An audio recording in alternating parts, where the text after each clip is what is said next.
Going to watch these players play some Magic right now, so let's head on down to the future match area. We will watch Joon He's on your left with Scape Shift against Derek Fraley, on your right with Lantern Control. 4 different decks so far. This is modern, baby. It is one of the key selling points of the format. Just do whatever you want. Even more meaningful than it would seem.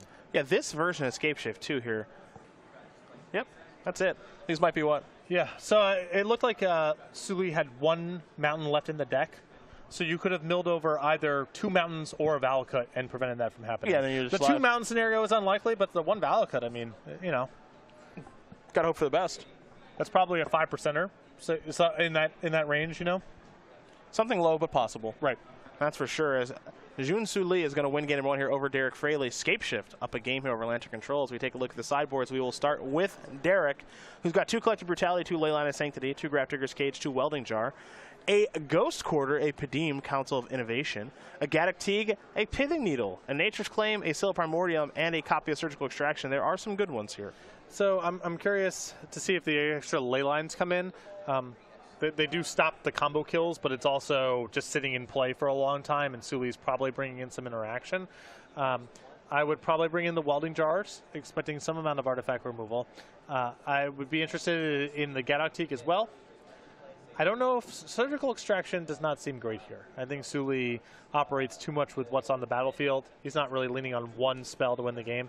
But a lot of Lantern Control players just sort of bring that in any slow matchup post-board.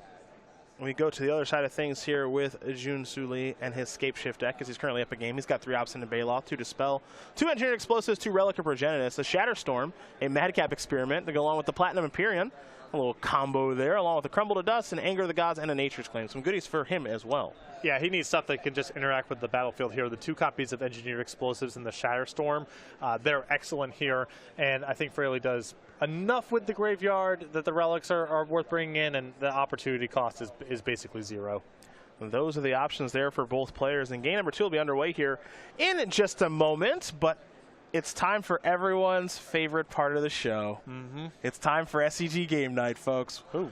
Where Patrick, well, this one, a pile shuffling. No, this is bad. I know you've been away for a little while. What happened? I go away for 4 months, and now this is okay again. Like what? What on earth? It's not. I don't think it's banned. I thought we banned this. I think it's once per match. I don't think it's banned. Or once per game? I think it's once per game. Okay. Not entirely sure. But I can promise one thing I know for sure, it's not banned. Okay. It's not banned. I really thought we banned this. Now, if there's a second time from Joon here, then you've got a legit beef. Okay, cool. You got a legit beef. You can go in on it. I'm not up to date on all the rules. You know, the rules changed to Planeswalkers, where the card type is now legendary. Just a land. Yeah, that's going to be an extension of the hand. Is Joon is going to win this match over Derek Fraley, 2-0. Scape Shift is going to very easily take care of Lantern Control. And it's kind of that flexibility of bring to light, able to get the job done here for Suli. Yeah, game 1 was very close. Fraley was almost able to lock up the game there, but that 1 attack from the Snapcaster Mage, not able to get the Ensnaring Bridge low enough, allowed Suli to barely finish off the game.